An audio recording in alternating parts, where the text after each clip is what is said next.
안녕하세요. 오늘도 사연 살롱을 찾아주셔서 감사합니다. 결혼 정년기에 접어든 20대 후반 여성이에요. 결혼은 해도 후회, 안 해도 후회라면서 왜 우리네 부모님들은 그렇게 자식들을 결혼 못 시켜 안달일까요? 저희 엄마 역시 다르지 않았어요. 제가 대학을 졸업하고 취업에 성공하자 엄만 바로 선자리부터 알아보셨죠. 그러시면서 누가 당장 결혼하라든 결혼 전에 1, 2년은 만나봐야 할 거 아니니. 그래야 사람이 어떤지 알지. 그 기간까지 생각하면 지금부터 서둘러야 돼. 사람 일 모르는 거다.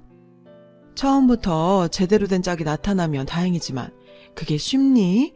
나이 들어 갑자기 혼처를 구하다 보면 조급한 마음에 등 떠밀려 가게 되는 수가 있어. 그게 여자 팔자 뒤움박되는 지름길이야. 엄마 보면 모르겠니? 그러니까 넌 지금부터 눈에 불을 켜고 제대로 된 짝 찾아. 알았어? 너무 늦게 결혼 시장에 뛰어들어서 남들이 골라가고 남은 찌끄레기 같은 남자 만나 평생 고생했다는 우리 엄마는 저만큼은 좋은 남자 만나 고생 않고 살길 바라셨죠. 저희 아빠가 좀 그렇거든요. 가장으로서 가족들 건사하는 데는 전혀 관심 없고 본인 먹고 입고 쓰는 데만 열중하세요. 아빠한테 이런 말 하긴 좀 그렇지만 완전 이기적인 분이시죠. 게다가 이날 이때까지 월급 봉투 한 번을 제대로 엄마 손에 쥐어주신 적이 없대요. 본인을 위해 그렇게 투자를 하시니 집에 들고 들어올 돈이 없는 거죠. 그런 아빠 때문에 엄마는 정말 고생 많으셨어요. 자식들 키우랴 돈 벌랴. 그래도 천복을 타고나셨는지 엄마는 돈 버는 능력이 남달랐어요. 그게 능력이니? 남편이 변변찮으니 새끼들 굶기지 않으려고 발악한 거지. 진짜 내가 네 아빠만 안 만났으면 이런 고생 안 하고 살았다.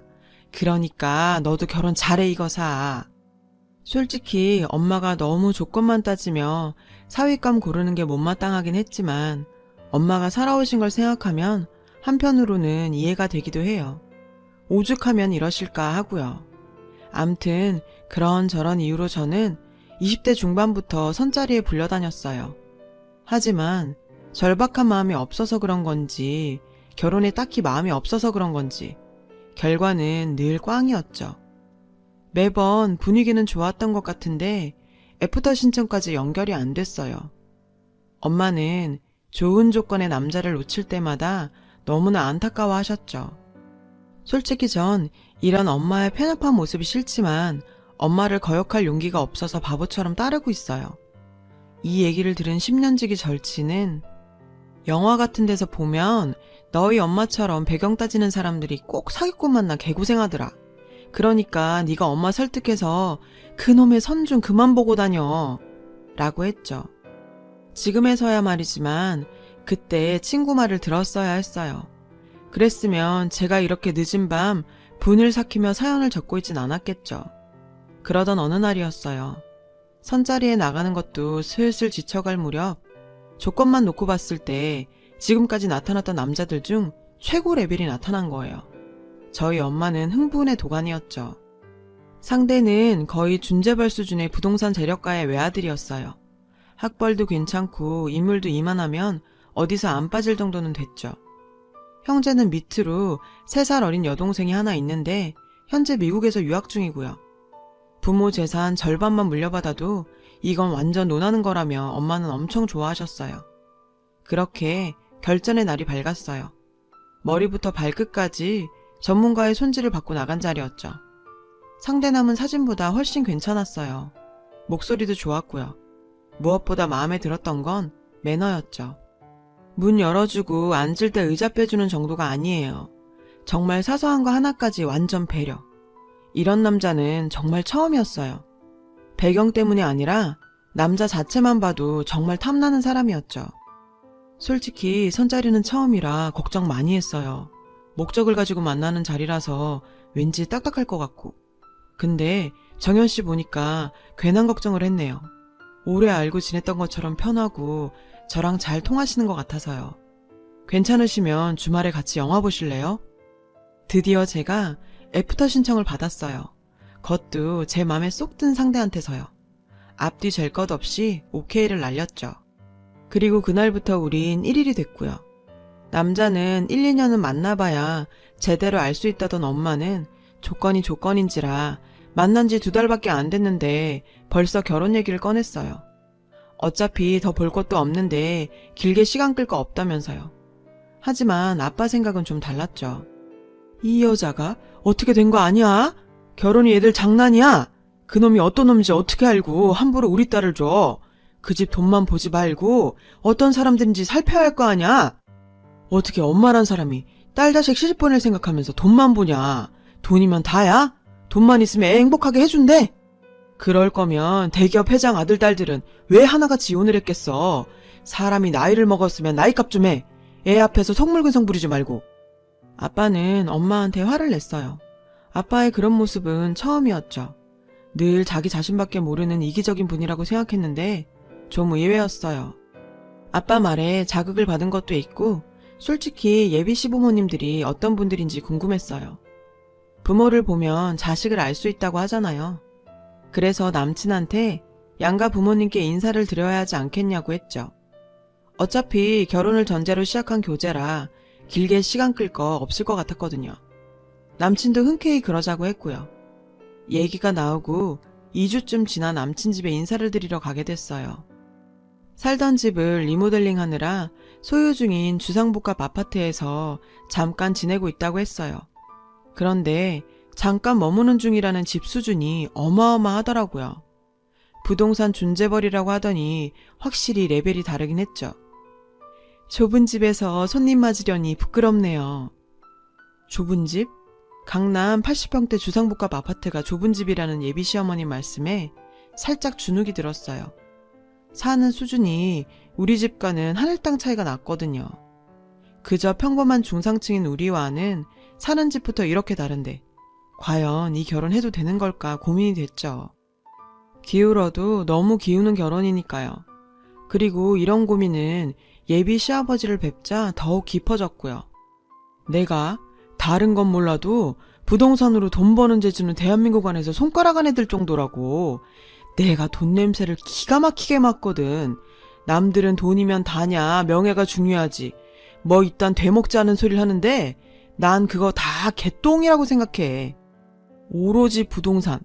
대한민국에선 부동산만 가지고 있으면 만사 오케이야. 주님 위에 건물주란 말이 달리 나왔겠어. 그래서 말인데 아가씨는 어느 정도까지 생각하고 있나? 네? 그게 무슨 말씀이세요? 예비 시아버님은 놀라는 제 표정을 보시곤 오히려 황당해 하셨어요. 아니 무슨 말이냐니? 설마 우리 정도 되는 집에 빈손으로 들어올 생각하는 건 아니겠지? 결혼할 때 어느 정도 규모로 혼수를 해야 할지 아직 생각 안 했단 말이야?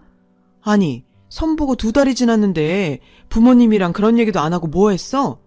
아직 이런 말 하긴 이른 감이 있긴 하지만 아가씨, 우리 집에 시집 오면 땡 잡는 거라고.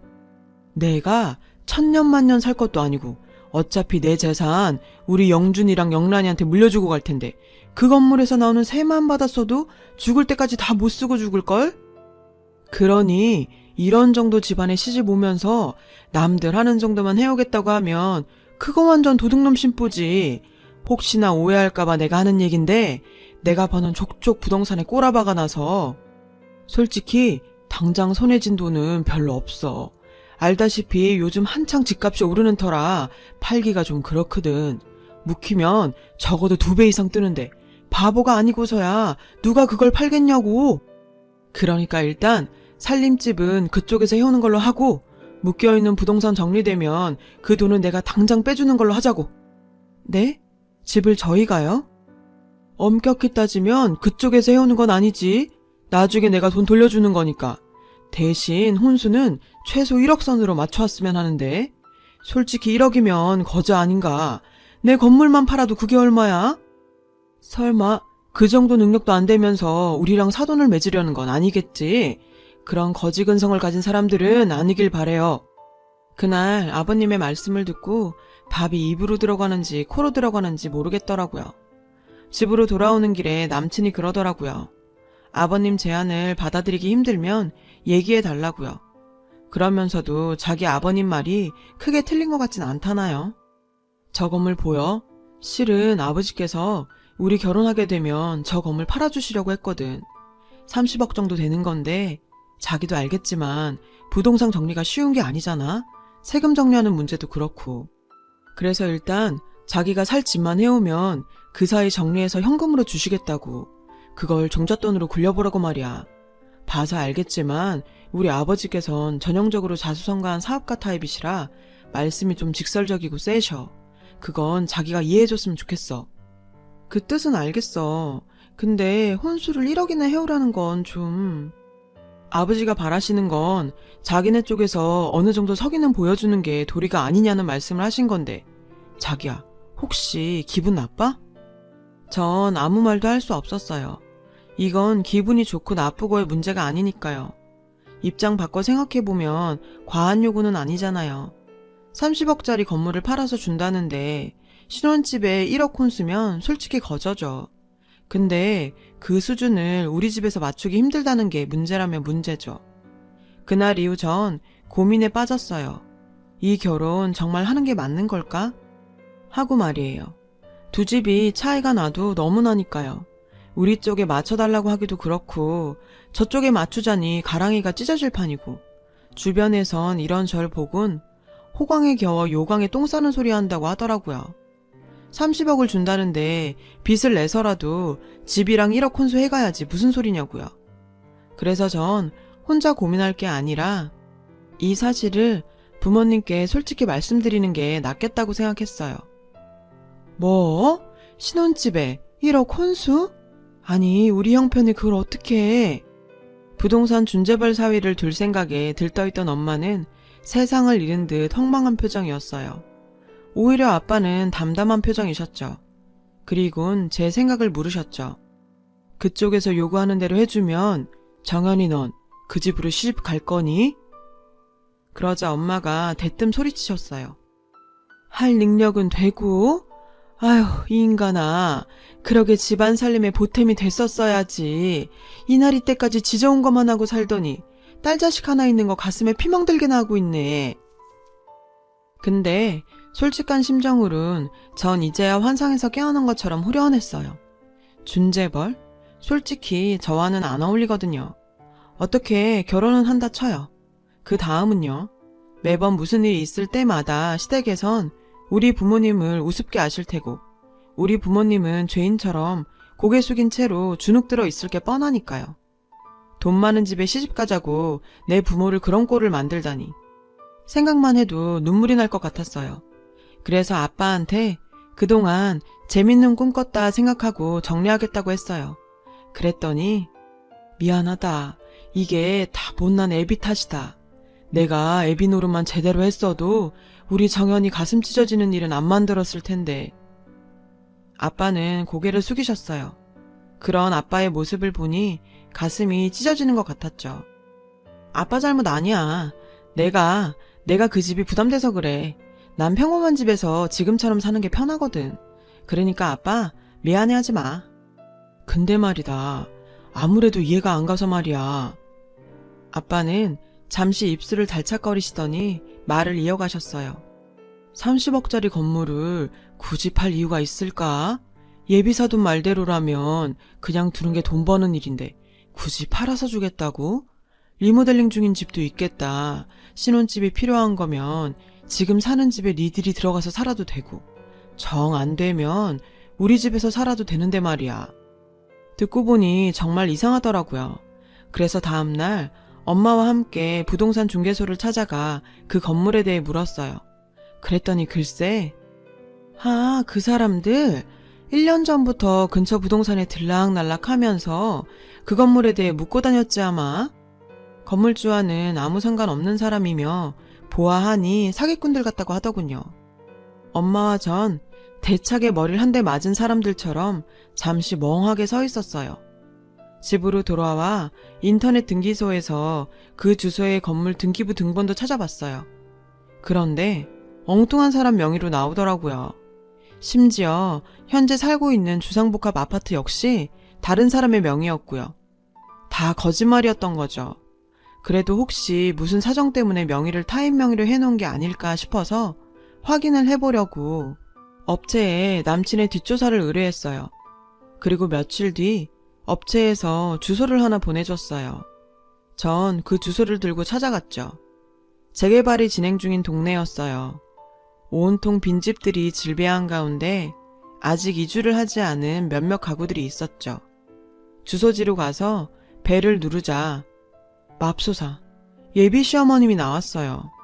절 보자 도망치듯 집 안으로 달려들어가더군요. 안으로 들어가 보니 집안 살림에는 온통 빨간 딱지가 붙어 있었어요. 제 앞에서 그렇게 당당하던 예비 시아버님은 날근날근한 런닝 차림으로 거실 바닥에 앉아 줄담배를 피우고 있었고요. 절 보자 귀신이라도 본 사람처럼 놀라시더군요. 아니, 네가 여긴 어떻게... 그건 제가 드릴 말씀인데요. 아니, 부동산 중재벌께서 어떻게 이런 곳에 살고 계세요? 리모델링 중이라던 집이 이건가 보죠? 제 목소리를 듣고 남친이 방에서 나왔어요. 모든 게 까발려진 상황에 남친은 망연자실한 표정이 되었죠. 왜 안 그렇겠어요? 와, 이건 정말 쇼킹이네. 우리 부모님한테 1억 혼수도 못해주는 거지근성 가진 사람들이냐고 하더니 이건 뭐 어떻게 말이 안 나오네요. 아버님, 허언증 있으세요? 그러지 않고서야 이게 말이 돼요? 도대체 뒷감당을 어떻게 하시려고 이런 말도 안 되는 거짓말을 하셨어요. 난 이런 줄도 모르고 우리 부모님 가슴에 못을 박았네요. 입 있으면 말 좀 해보세요. 자기야, 그게 아니라 처음부터 자기를 속이려고 그런 건 아니야. 아버지 사업이 망하는 바람에 우리도 어쩔 수 없이 이런 짓을 하게 된 거야. 그치만 자기를 사랑했던 내 마음은 진심이었어. 믿어줘. 이 남자 끝까지 거짓말을 하더군요. 뭐? 사업이 망해? 그 마음은 진심이었어? 이게 끝까지 거짓말은. 야, 내가 여기 이러고 올 적엔 네 뒷조사 하나 안 하고 왔겠니? 너 전에 혼인빙자 사기치다 걸려서 위자료 물어주느라 개털된 거 다 알고 왔어. 그거 만회하려고 우리 집에서 돈 뜯으려고 네 부모까지 동원한 거 다 알아. 사람이 어쩜 이렇게 추잡스럽니? 아, 뭐야. 알면 안다고 말을 하지. 그랬음 쪽팔리는 척은 안 했을 거 아냐. 야, 솔직히 니네 엄마가 더 문제 아니냐? 부동산 중재벌이라니까 아주 살살 기더라. 딸내미 팔아 재벌 사돈 돼보겠다고 아주 혈안이 됐던데 그런 주제에 누굴 탓해. 있는 집에 딸 시집보내 한몫 챙기려는 네 엄마나 여자 올려서 돈 좀 뜯으려는 나나 뭐가 달라? 도찐개찐이지. 도찐개찐 좋아하시네. 너에 비하면 우리 엄마는 애교 수준이지. 넌 사기치고 딱 걸린 주제 어디서 큰 소리야. 너 나랑 만나면서 양다리까지 걸쳤더라. 나한텐 걸렸지만 아직 남아있는 쪽이 있어서 그렇게 의기양양인 거니? 근데 어쩌냐? 너 그쪽도 쪽박됐어. 그쪽에선 돈까지 빌렸다면서. 내가 오기 전에 전화해서 네가 어떤 놈인지 다 까발려줬어. 그러니까 헛된 기대는 접어. 너 같은 놈이 결혼은 무슨 결혼이니? 내가 경찰 불렀거든. 그러니까 그냥 은팔찌 끼고 빵에 들어가서 반성이나 해라. 그리고 두 분도 그래요. 자식이 죄를 지었으면 옆에서 말리셨어야죠. 어떻게 같이 사기 공모를 해요? 자식은 부모 등을 보고 자란다는데 두 분이 이러고 사시니 아들이 뭘 보고 배웠겠냐고요. 두 분 보니까 앞으로 부모님께 더 잘해야겠다는 생각이 드네요. 적어도 우리 부모님께서는 남한테 사기치고 사는 짓은 안 가르치셨거든요. 그때였어요. 밖에서 경찰차 사이렌이 요란하게 울렸죠. 남친과 어머님 아버님 모두 손에 나란히 은팔찌를 차곤 경찰서에 끌려갔어요. 전 참고인 조사를 받고 집으로 돌아왔고요. 그날 이후 아빠는 27년 만에 엄마한테 월급을 가져다 주셨어요. 엄마는 그날 우시더라고요. 이번 일을 계기로 앞으론 가장 노릇을 잘하겠다고 각서까지 썼습니다. 그리고 엄마는 제 앞에서 선보란 얘긴 일절 꺼내지 않기로 했어요. 돈 있는 남자 만나라는 말도요. 10년지기 친구 말처럼 이렇게 된통 사기꾼한테 당하고 나서야 정신을 차리다니. 저도 참 미련하죠. 충격적인 일을 겪었지만 저도 느낀 바들이 많네요. 앞으로 더 알찬 삶을 살려고 노력해야겠어요. 지금까지 제 사연을 들어주셔서 감사합니다. 따뜻한 하루 보내세요. 여러분, 사연 댓글에 응원과 현명한 조언 부탁드려요.